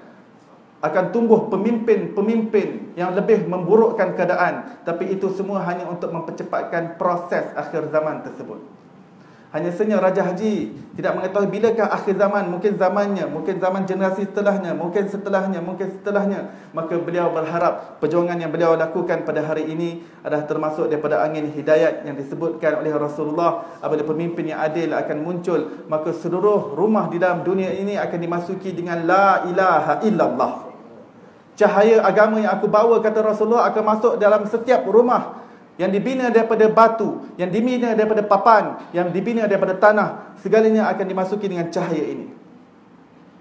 Maka amat rugi jika orang Islam tidak mengambil bahagian dan juga saham daripada perjalanan angin hidayat yang akan menular ke seluruh dunia. Ya, Rasulullah SAW mengatakan bahawa peperangan yang besar, yang dahsyat akan berlaku. Tapi itu hanya untuk melahirkan suatu keadaan dan juga suasana yang indah, dan kegemilangan Islam akan datang. Nabi SAW mengatakan al-malhamatul kubra, peperangan yang besar, yang dahsyat, yang manusia tidak pernah menyaksikan sebelum itu. Al-malhamatul kubra telah difirasatkan oleh Rasulullah SAW. Tetapi ianya bukan berita buruk untuk kita.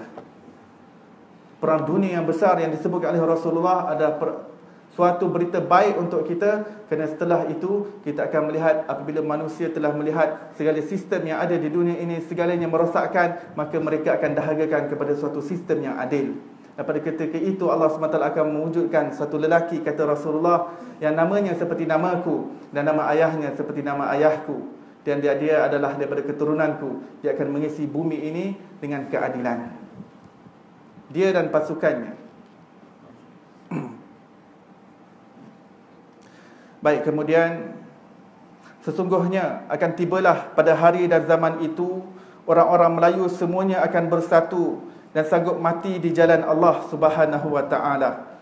Mereka bersedia berperang dengan musuh daripada belahan dunia mana sekalipun. Kota-kota mereka terbina daripada peradaban ilmu yang dihiasi dengan mutiara kebijaksanaan. Ulama dan cendekiawan diterima sebagai penasihat ulil amri. Para ahli sufi terbebas daripada fitnah ajaran sesat dan batil. Rakyatnya cukup makan dan untung berniaga tanpa ada penindasan dan perampasan. Kaum-kaum lain mendapat naungan dan jaminan keadilan, sehingga taat dan setia mereka tidak berbelah bahagi lagi. Zaman makmur itu akan tiba juga apabila hak-hak Allah dipenuhi, hak-hak rakyat dilaksanakan, peraturan-peraturan mereka ditimbang dengan syariat dan disukat dengan adat. Maka seseorang yang menyedari dengan halus apa yang dinasihati oleh Raja Haji Fisabilillah, segalanya adalah terkandung di dalam hadis Rasulullah SAW. Hanya saja Raja Haji Fisabilillah beroptimistik bahawa kebangkitan itu adalah datang daripada timur, bahawa pemimpin yang adil itu akan muncul nanti. Maka mudah-mudahan generasi setelahnya daripada alam Melayu ini bangkit untuk membantunya bersama dengan panji-panji hitam untuk membebaskan, bersama dengan Al-Mahdi yang disebutkan oleh Rasulullah SAW. Kita tidak ingin bincangkan Al-Mahdi itu daripada mana. Al-Mahdi yang penting ia adalah keturunan Rasulullah SAW. Allah boleh lahirkan dia daripada tanah Arab, Allah boleh lahirkan dia di tanah Melayu, Allah boleh lahirkan dia di tanah Eropah, Allah boleh lahirkan dia di tanah Amerika. Tempat di mana beliau dilahirkan dan dimunculkan dan dizahirkan oleh Allah, itu rahsia Allah Subhanahu Wa Taala dan bukan tugas kita. Kitalah pejuang, kitalah Al-Mahdi, kitalah pepanji hitam, kitalah, bukan dengan dakwaan, tapi dengan tazkiyatun nafs. Dengan kita menelik dan juga mencari keaiban diri kita. Dengan kita sendiri yang membetulkan jiwa dan juga hati kita. Betulkan sifat riak, ujub, takabur. Datangkan sifat ikhlas, tawakal, yakin, syukur, sabar, reda, zuhud, qanaah. Dan ini adalah sumber dan juga punca kekuatan umat Islam. Semakin kita kuat berpegang dengan Allah, kita tidak akan endah dengan apa saja yang berlaku di atas dunia ini. Kerana hati kita telah bersandar dan bergantung harap dengan yang maha kuat. Kita bergantung yang maha kuat, Allah kuatkan kita. Kita bergantung harap kepada yang maha perkasa, Allah kuatkan kita. Kita lemah, kita semua daif. Tapi siapa di belakang kita? Kepada siapa kita bersandar? Kepada siapa kita berharap? Dan di situ tempat pandangan Allah Subhanahu Wa Taala. Di mana hati kita? Syahadan, ketahuilah olehmu wahai saudaraku umat Melayu, ingatlah bahawa ranting akan melenting, dahan akan mencucuk dan duri akan mengait. Justru tetapkanlah waspada sebagai pengawal di pintu gerbang zaman yang makmur. Zaman makmur yang disebutkan Raja Haji Fisabilillah, ini banyak disebutkan oleh Rasulullah SAW. Zaman kemakmuran tersebut, segalanya berada di tempat masing-masing. Pentadbiran akan berada di tempat yang tepat, pendidikan pada tempat yang tepat, ekonomi pada tempat yang tepat, hak-hak rakyat, hak-hak raja, hak-hak pemimpin, semuanya berada pada tempat yang betul dan tepat dan sahih. Itu yang dinamakan sebagai adil. Konsep adil dalam agama kita, setiap sesuatu berada pada tempatnya. Maka itulah tugas pemimpin akhir zaman yang disebutkan oleh Rasulullah. Dia akan meletakkan setiap sesuatu pada tempatnya.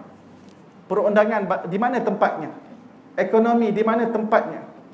Dan tempat yang sahih, tempat yang benar, kita tidak akan ketahui di mana tempatnya kecuali kita rujuk kepada Al-Quran dan juga sunnah Rasulullah SAW. Dan apa yang telah dibawa oleh salafus salihin, dan apa yang telah dibawa oleh sesepuh kita. Bulan terang paksa baik payang ke laut, balut pun ke laut juga. Maksudnya mereka ingin mengaut keuntungan. Apa sahaja yang berlaku, mereka ingin mengaut keuntungan. Runtuhnya zaman makmur kerajaan Melayu sebelum ini adalah kerana raja dan pembesarnya sudah ada biduk tapi serempu pula. Sudah ada kuasa, nakkan kuasa lagi besar pula. Sudah ada betis nak peha pula. Itu maksudnya. Itu apabila hubbud dunia, apabila cinta dunia masuk dalam jiwa orang Melayu, di situ punca kelemahan kita. Hubbud dunya ra'su kulli khati'ah. Cinta dunia itu adalah ibu dan juga induk kepada segala kejahatan. Itu punca kelemahan kita. Dan itu juga disebutkan oleh Rasulullah SAW bahawa umat akhir zaman mereka lemah kerana al-wahan memasuki mereka. Maka sahabat bertanya, apakah itu al-wahan ya Rasulullah? Maka Rasulullah SAW bersabda, hubbud dunya wa karahiyatul maut. Ini adalah cinta dunia dan benci kepada kematian. Cinta dunia dan benci kepada kematian. Kerana itu ulama-ulama sufi, mereka akan bawa konsep cinta yang betul, cinta kepada Allah, cinta kepada Rasulullah, untuk menggantikan cinta dunia tersebut. Kerana cinta dunia kita tidak boleh menghindarkannya hanya dengan kata, wahai umat manusia, hilangkan cinta dunia daripada hati kamu. Tidak. Kerana kita sentiasa bergulumang dengan dunia. Tapi apa yang kita boleh buat? Apabila kita usahakan hati itu diberikan alternatif cinta yang sahih, yang sejati, cinta yang benar, iaitu cinta kepada Allah, dan cinta kepada Rasulullah sallallahu alaihi wasallam. Lebih-lebih lagi kita mendekati bulan Rabiul Awal. Gunakan bulan yang penuh keberkatan ini untuk naikkan kecintaan dan bangkitkan kerinduan kita kepada Rasulullah sallallahu alaihi wasallam. Kerana ini sejak zaman berzaman menjadi punca kekuatan kita umat Islam. Hati kita sentiasa terpaut dengan Rasulullah, dengan selawat ke atas Rasulullah sallallahu alaihi wasallam. Lalu timbullah perebutan, hasad, iri hati dan sengketa. Kalau rakyatnya pula suka menuntut piutang lapuk, ditelan kemewahan, dilambung mabuk. Ada juga yang menjadi seperti itik bertaji. Itik bertaji orang yang penakut tapi sombong. Penakut dan sombong. Tandanya keris tersisip di dinding, pedang tajam dalam sarungnya sahaja. Dia tak nak berjuang, takut mati, cinta dunia. Dia rebut kuasa, dia rebut harta, dia kaut keuntungan. Dalam masa yang sama dia pengecut. Wa karahiyatul maut, kata Rasulullah, itu penyakit wahan. Cinta dunia dan benci kepada kematian, ini yang ingin disentuh oleh Raja Haji Fisabilillah. Musuh yang nyata disetia kawankan, manakala sesama sendiri sanggup berjuang hingga memancung leher. Sesama seagama sendiri sanggup untuk dia menganiaya, untuk dia menindas.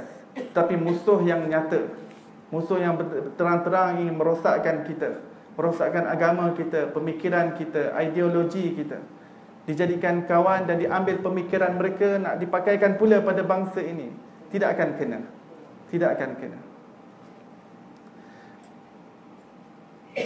Kesudahan mereka adalah dengan su'ul khatimah, kerana lekat pada ingatan mereka akan harta dan kuasa yang terlepas daripada tangan. Dipamerkan pula tempatnya di neraka Jahannam wa na'udzubillah. Kerana seorang yang su'ul khatimah, sebelum dia meninggal dunia akan dipertayangkan kepadanya tempatnya di dalam api neraka Allah Subhanahu wa taala, na'udzubillah min dzalik. Itulah jihad di jalan syaitan adanya. Benarlah ujian-ujian daripada Allah turun bersama-sama zaman makmur.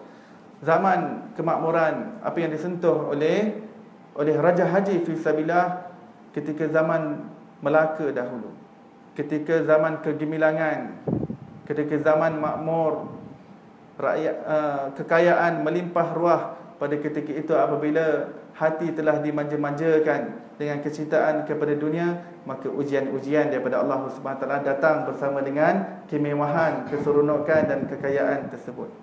Apabila hati tidak berjaga dan berwaspada dengan nikmat kekayaan, maka ia bukan lagi nikmat, ia menjadi istidraj, ia menjadi umpanan daripada Allah Subhanahu wa taala. Maka jika kita alpa dan lalai diri dengan melakukan kegiatan dan perbuatan yang dilarang Allah, maka tunggulah bala bencana daripada 7 petala bumi dan 7 petala langit bertali arus menimpa umat Melayu ini. Ya Allah, menitis pula air mataku. Ketahuilah bahawa aku tidak pernah menitiskan air mata sebagai seorang lelaki Melayu berhati kecut, tetapi air mataku ini mengalir apabila memikirkan anak cucu cicit yang terkemudian hari. Apalah pula ujian dan balanya, apalah pula sengketanya, apalah pula pengkhianatannya, apakah pula penyelewengannya, dan apakah pula kesudahannya. Segala ribut badai perasaanku menyatu bersama ingatan terhadap junjungan Nabi.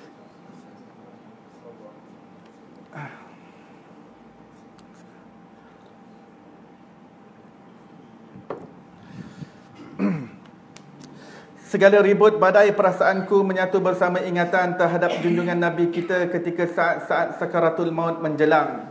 Kerana pada ketika ini kubunya sudah mula dikepung dan beliau melihat angkatan daripada armada sudah berada di pesisiran pantai dan mula untuk merapati kubu-kubu mereka. Dan mereka yang menjaga di pesisiran pantai sudah mula dibunuh dan juga ditembak oleh tentera Belanda. Aduhai Nabi kekasih Allah, ingatlah pada zaman mana pun kalian berada, wahai umat Melayu, sentiasalah berselawat ke atas Nabi dan beramal dengan sunnah-sunnahnya. Kerana itulah penyelamat agung, penyedar daripada alpa dan lalai, pengikis sifat munafik dan menghidupkan jiwa. Selawat ke atas Rasulullah ini sudah menjadi kebiasaan kita sejak daripada dahulu kala. Inilah yang menghidupkan kita. Kerana setiap selawat itu mengundang cahaya daripada Allah. Kerana satu kali selawat, Allah berselawat ke atas kita 10 kali. Bolehkah kita bayangkan berapa banyak kegelapan dikeluarkan dengan satu selawat ke atas Rasulullah apabila Allah Rabbul Alamin berselawat 10 kali ke atas kita? Huwallazi yusalli alaikum wa malaikatuhu liyukhrijakum minaz zulumati ilan nur. Allah SWT berfirman, dialah Allah dan malaikatnya yang berselawat ke atas kamu untuk mengeluarkan kamu daripada kegelapan kepada cahaya. Itu faedah Allah berselawat kepada kita. Setiap kali selawat, cahaya daripada Allah, cahaya daripada Allah, 10 cahaya. Jika 10 kali selawat, 100 selawat daripada Allah ke atas kita. 100 selawat ke atas Rasulullah sallallahu alaihi wasallam, 1000 selawat daripada Allah pencipta kita. Kemudian Raja Haji Fisabilillah mengatakan, ya Allah, limpahkan selawat dan salam ke atas Nabi Muhammad pada awalnya. Ya Allah, limpahkanlah selawat dan salam ke atas Nabi Muhammad pada akhirnya. Ya Allah, limpahkanlah selawat dan salam ke atas Nabi Muhammad pada setiap ketika.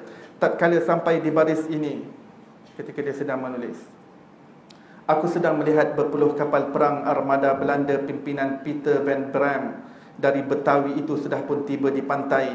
Demi Allah, yang hidup dan matiku hanyalah di tangannya. Sedikit pun aku tidak berasa gentar, apatah lagi untuk berundur walau seinci pun ke belakang, kerana ku yakini Allah sentiasa ada bersamaku dengan panji-panjinya dan panji kebenarannya. Biarlah luka di dada, jangan luka di belakang. Luka di belakang bermaksud melarikan diri.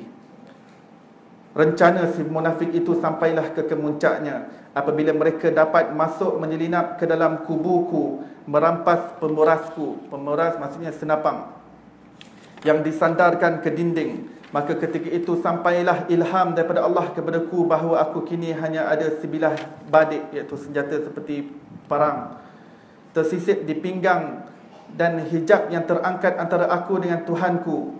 Seraya langsung aku memanjatkan doa, ya Allah, sesungguhnya aku telah dizalimi dan dikhianati. Aku bentangkan ke hadratmu, wahai Allah, seluruh pengharapanmu dengan segala fakir dan hina diriku. Engkau jadikanlah warkahku ini terhijab daripada pandangan mata setiap munafik, daripada mata setiap munafik dan musuh-musuhku. Serta engkau peliharakanlah warkahku ini hingga sampai ke hujung zaman, agar dapat dibaca dan ditelaah oleh anak cucu cicit kami kemudian hari. Ya Allah, tidak sampai hati mahu kupinta celaka untuk segolongan Melayu yang bersubahat dengan penjajah itu. Ya Allah, jadikanlah anak cucu cicit kami di kemudian hari berjuang dan berperang dengan lebih berani dan gagah di jalanmu. Ya Allah, tempat aku juga di sisi kekasihmu Rasulullah yang aku rindui dan cintai segenap hatiku. Sekiranya aku gugur di jalanmu, ya Allah, sesungguhnya engkau maha mengabulkan doa. Tatkala itu munafik-munafik itu mahu menangkap aku yang masih bertimpuh di atas sejadah. Namun demikian, dengan kuasa Allah Ta'ala, segala sendi-sendi tubuh mereka terkunci kaku seperti patung adanya. Maka bingkaslah aku daripada duduk, lalu aku pandang satu persatu wajah-wajah Melayu munafik itu. Ini adalah salah satu keramat daripada Raja Haji Fisabilillah. Kerana apabila tentera Belanda sudah berada di pesisiran pantai, pembelot-pembelot daripada kalangan Melayu itu telah menceroboh masuk ke dalam tempat kubunya Raja Haji Fisabilillah yang beliau masih berada di tempat sejadah melihat ke arah pantai daripada lubang-lubang di kubu tersebut. Dan antara keramat yang Allah SWT tunjukkan yang dimiliki oleh Raja Haji Fisabilillah, mereka cuba untuk membunuh ataupun untuk menangkap Raja Haji. Pada ketika itu mereka semua kaku, mereka semua seperti patung, tidak dapat bergerak. Maka Raja Haji melihat satu persatu pengkhianat tersebut, dicam baik-baik wajah-wajah mereka. Sungguh tiada gunanya lagi kata-kata kerana perut tidak bertelinga. Maksud nasihat dan teguran tidak lagi dapat diterima, kerana mereka ini sudah begini keadaannya.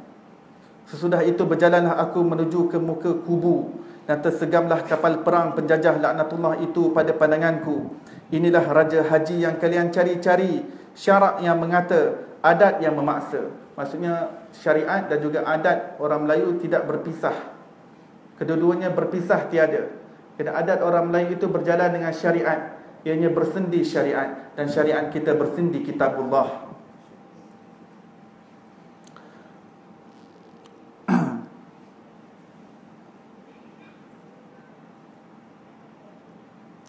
syarak yang mengata, adat yang memaksa, dengan badik di tangan kanan dan dalailul khairat di tangan kiriku, lidahku berwiridkan selawat. Maka lidah beliau sentiasa dibasahi dengan selawat ke atas Rasulullah sallallahu alaihi wasallam walaupun dalam keadaan yang genting sedemikian. Kemudian beliau menulis, bam, bunyi berdelan sebuah meriam daripada salah sebuah kapal Belanda yang muncungnya dihala ke batang tubuhku, bergema ke udara. Maka suara meriam yang pertama sudah pun meletus.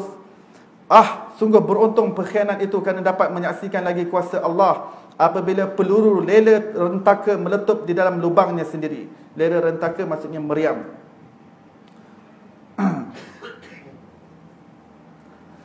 Beranak pinaklah pula bunga-bunga api membakar kapal perang itu. Lela rentaka adalah meriam milik orang Melayu. Lela rentaka adalah meriam milik Melayu. Juga kita membalas bedilan tersebut. Dan bunga-bunga api tersebut, apabila peluru ataupun meriam tersebut terkena kepada kapal mereka, maka seperti percikan bunga api keluar. Panglima Perang Belanda Peter van Bram nyatalah amat terkejut adanya. Bertambah maraklah lagi semangat jihad yang menjulang-julang dalam dada-dada pejuang-pejuang Melayu. Bertambah amuklah mereka hingga berkecamuk barisan penembak pasukan askar Belanda itu. Lantas bertafakurlah aku apabila melihat keadaan itu. Aku berserah sepenuhnya kepada Allah untuk menetapkan apa jua keputusan Allah. Beberapa ketika kemudian dapatlah aku ilham daripadanya sambil aku bermohon, Ya Allah, aku berserah kepadamu seluruh jiwa dan ragaku. Aku rela syahid, Ya Allah, di jalanmu. Daripada kehormatanku dan kehormatan umat Melayu ini dipijak-pijak oleh penjajah laknat ini, setelah ditipu dayakan oleh petualang daripada bangsa kami sendiri. Arakian Panglima Perang Belanda itu sendiri segera menyalakan sumbu ubat bedil meriam lela rentaka yang muncungnya dihalakan. Bam! Maka sampailah janji Allah, mencurah darah daripada dadaku, jasadku rebah ke tanah. Pada ketika ini manusia ataupun waraka ini sudah pun berlumur dengan darahnya. Tiada Tuhan melainkan Allah, la ilaha illallah. Maka terpinga-pingalah para munafik dan petualang apabila melihat askar penjajah memijak-mijak batang tubuhku, membakar Al-Quran dan dalailul khairat. Badikku pula dilemparkan ke dalam laut, pecahlah kapi, putuslah suai. Maksudnya sesuatu yang tidak dapat dibaiki lagi, ini sejarah, dan menanggung malu yang teramat sangat. Datanglah masyghulku, yakni sakaratul maut dan nazaknya mula datang. Tetapi seketika itu juga difahamkan Allah kepadaku bahawa itulah tanda-tanda doaku telah dimakbulkan oleh Allah Subhanahu wa ta'ala. Inilah dia wasiat Raja Haji fi sabilillah. Beliau adalah datuk kepada seorang ulama silam Melayu yang juga terkenal bernama Raja Ali Haji.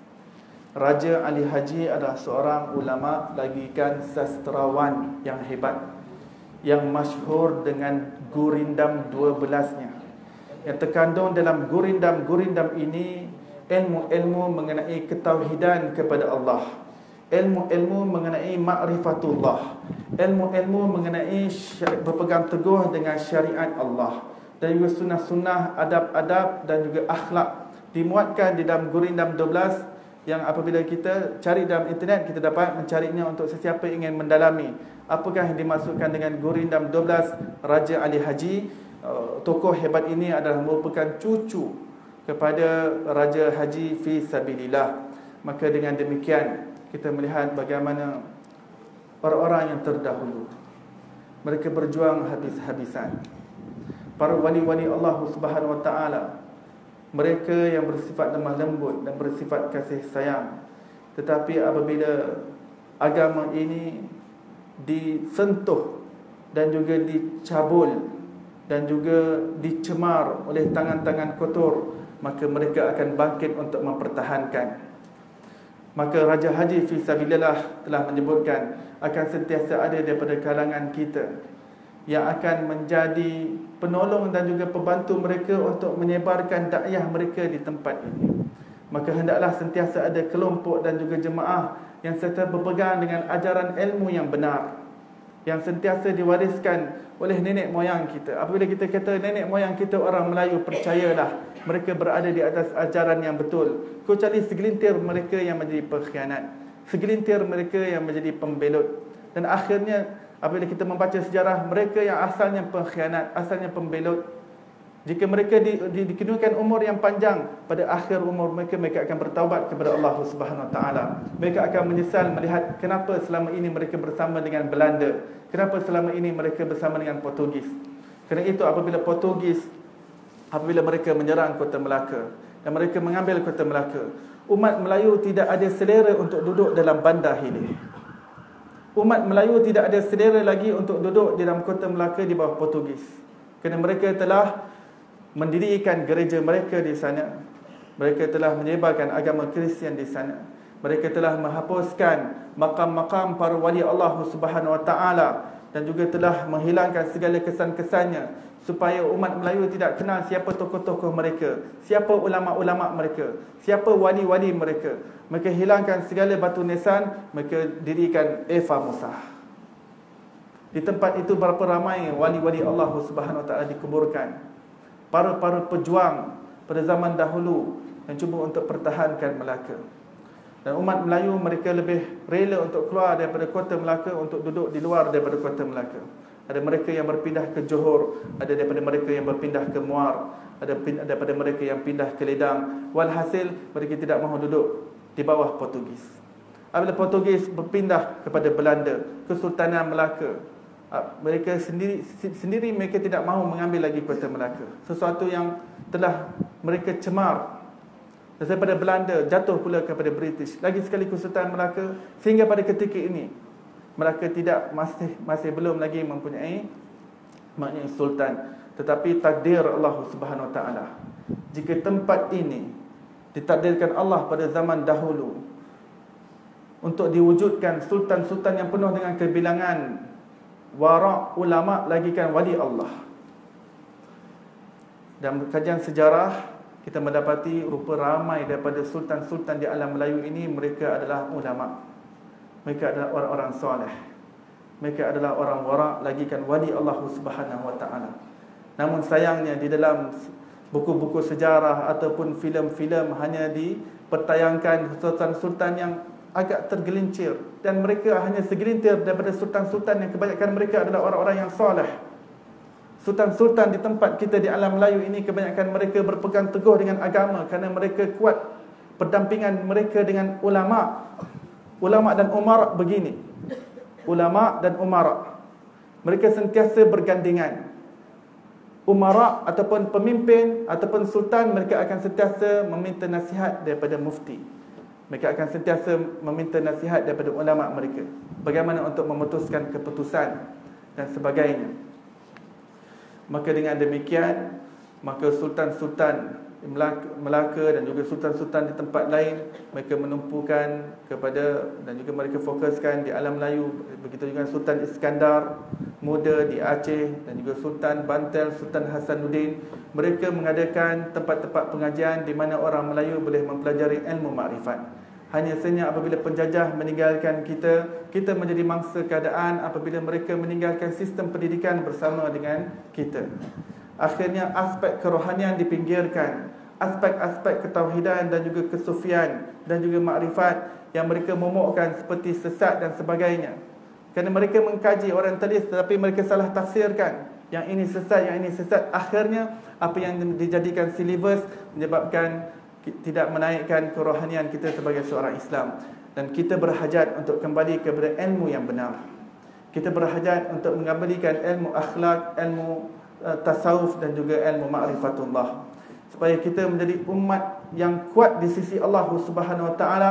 Sekali lagi, kita menjadi bangsa yang menjadi pembenteng kepada agama kita, bangsa yang pernah menjadi pembenteng agama sejak zaman dahulu kala. Dan pada ketika ini Allah Subhanahu Wa Taala sedang menguji umat Islam ketika seluruh dunia. Seluruh dunia umat Islam sedang diuji oleh Allah Subhanahu Wa Taala. Dan kita termasuk sekali dalam ujian tersebut. Di sini adalah ujian iman daripada Allah Subhanahu Wa Taala. Pada kita melihat tinggalan sistem yang mereka tinggalkan adalah rapuh, menyebabkan kita berpecah belah, menyebabkan kita bergaduh di antara satu sama lain, menyebabkan kelemahan dan kedaifan menerpa kita. Dan akhirnya pada zaman ini Allah Subhanahu Wa Taala tunjukkan bahawa sistem yang telah yang telah keluar daripada rahim adab, yang keluar daripada akal manusia itu, ianya tidak memberi kebahagiaan. Apa yang datang daripada Allah Subhanahu Wa Taala kembali kepada asal kamu. Dengan lain perkataan, wahai orang Melayu, kembali kepada kemelayuan kamu. Kamu kembali kepada kemelayuan kamu. Sebenarnya, pada erti kata yang sebenar, kamu kembali kepada Islam yang sejati. Kamu kembali kepada ajaran Islam yang benar.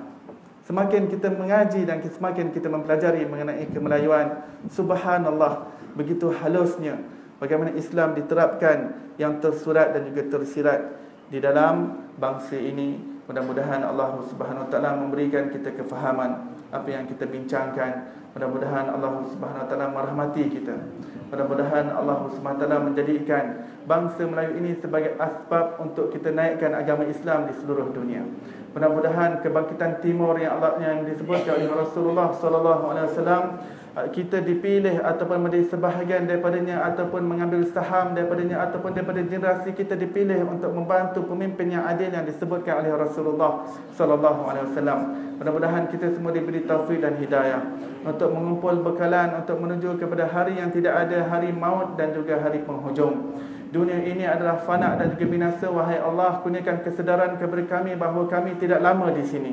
Kami akan tinggalkan dunia ini dan segala-galanya akan menjadi warisan pusaka kepada keluarga kami. Wahai Allah, kurniakan kami taufik untuk membawa bekalan kami, ya Allah, untuk dimasukkan ke dalam bank akhirat, supaya kami dapat tukarkan apa yang berada di sini menjadi currency yang laku di hari akhirat kelak, wahai Allah. Kerana di sana negara yang kami akan tuju, yang currency hanya amal soleh, wahai Allah. Ya Allah, kuatkanlah iman kami, wahai Allah. Ya Allah, jadikanlah asbab kami, wahai Allah, sebagai pendukung dan juga pembenteng kepada agamamu, wahai Allah. Ya Allah, jadikanlah kami bangsa yang menjejukkan mata Rasulullah sallallahu alaihi wasallam. Wahai Allah, pilihlah kami, wahai Allah, untuk sentiasa berada di atas jalan keridaan-Mu, di atas jalan yang lurus, di atas jalan siratul mustaqim, seperti mana yang telah ditempuh oleh sesepuh kami dan juga nenek moyang kami, ya Allah, di atas jalan yang benar, wahai Allah. Ya Allah, ya Tuhanku, kami menjunjung agama kami, wahai Allah. Ya Allah, kami menjunjung agama kami, wahai Allah. Apa sahaja yang terjadi kepada kami, wahai Allah, kami tidak rela agama kami dikorbankan, wahai Allah. Ya Allah, pilihlah kami semua dan pilihlah seluruh umat Islam, ya Allah, untuk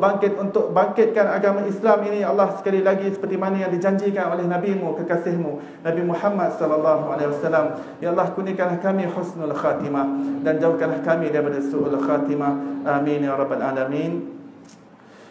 Saya mohon maaf di atas kesalahan dan kesilapan jika ada terkasar bahasa dan ada yang tersinggung perasaan. Lebih-lebih lagi jika di kalangan kita ada daripada keturunannya Raja Haji Fisabilillah, saya mohon maaf jika ada tersalah adab. Dan juga daripada ayah dan bonda kita di sini, kalau saya ada tersalah adab dalam penyampaian, saya mohon ampun daripada Allah dan saya mohon maaf daripada kalian semua. Mudah-mudahan Allah Subhanahu Wa Taala merahmati kita, insya-Allah. Allah Subhanahu Wa Taala memberkati kita semua, insya-Allah. Mudah-mudahan perkongsian pada malam ini sedikit sebanyak menggembirakan hati Rasulullah sallallahu alaihi wasallam. Amin ya rabbal alamin. Kita tangguh majlis kita dengan tasbih kifarah dan surah wal asr. Subhanallah wa bihamdihi, subhanakallah wa bihamdika, asyhadu an la ilaha illa anta wa astaghfiruka wa atubu ilaik. Bismillahirrahmanirrahim. Wal asr, innal insana lafi khusr illa alladhina amanu wa amilus solihat wa tawasaw bil haqqi wa tawasaw bis sabr.